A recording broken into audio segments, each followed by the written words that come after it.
श्री स्वामी समर्थ मैत्रिणींनो. आता इथं मला भाजी करायची होती. मला मटकीची भाजी करायची होती, त्याच्यामुळं मी इथं ठेवली होती कढई. ग्रेव्हीवाली भाजी करायची होती. तर कढईमध्ये टाकलं होतं मी तेल. तेल चांगलं असं गरम होऊ दिलं. गरम झाल्याच्या नंतर त्याच्यामध्ये टाकणार होते मी वाटण भाजणार होते त्याच्यामध्ये. तर वाटणामध्ये टाकलं होतं मी खोबरं आणि लसण. आणि त्याच्यामध्ये खोबरं लसण टाकल्याच्यानंतर तेला चांगलं भाजून घेतलं. आता इथं मला कांदा टाकायचं पहिल्यांदा लक्षात नव्हतं. नंतर मी भाजून घेतला कांदा, पण ते व्हिडिओच नाही काढला, नाही का. आता हे खोबरं आणि ते लसण चांगलं भाजून घेतले.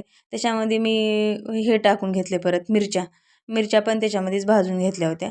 मिरच्या अशा चांगल्या भाजल्या की त्याच्यामध्ये थोडे हे पण टाकले होते मी, धने पण टाकले होते.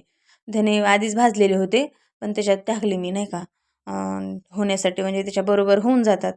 त्याच्यामुळे ते धने टाकले. आणि त्याच्यानंतर मी इथं टाकली होती कोथिंबीर. कोथिंबीर पण त्याच्यामध्येच टाकली, भाजून घेतली आहे चांगली.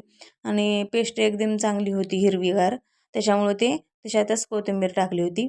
तर अशी चांगली कोथिंबीर वगैरे टाकून ते तर थंड करायला ठेवलं. थंड करायला ठेवल्याच्यानंतर आता हे मिक्सरला लावून बारीक करून घ्यायचं होतं. आता बारीक करून घेतलं मी ते नंतर थोड्या वेळाने गार झाल्याच्यानंतर.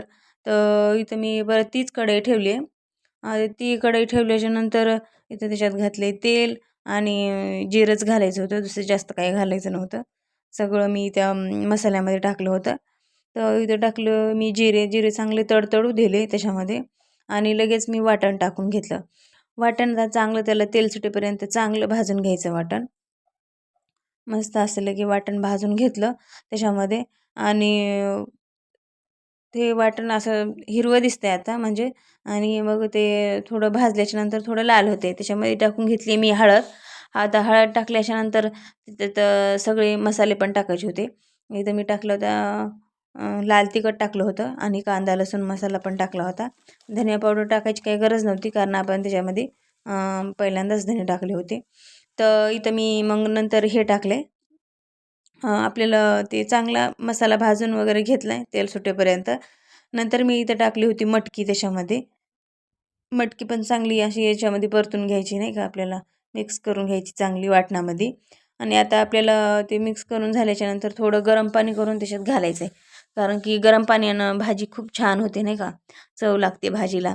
तर आपल्याला इथं जेवढे पाहिजे तेवढीच पाणी घालायचं, नाही का, ग्रेव्ही जेवढी पाहिजे आपल्याला तेवढेच पाणी घालायचं. खूप छान भाजी लागते माहिती आहे याची. अशी कोणी सुक्की पण करते आणि कोणी अशी ग्रेव्हीवाली पण करते.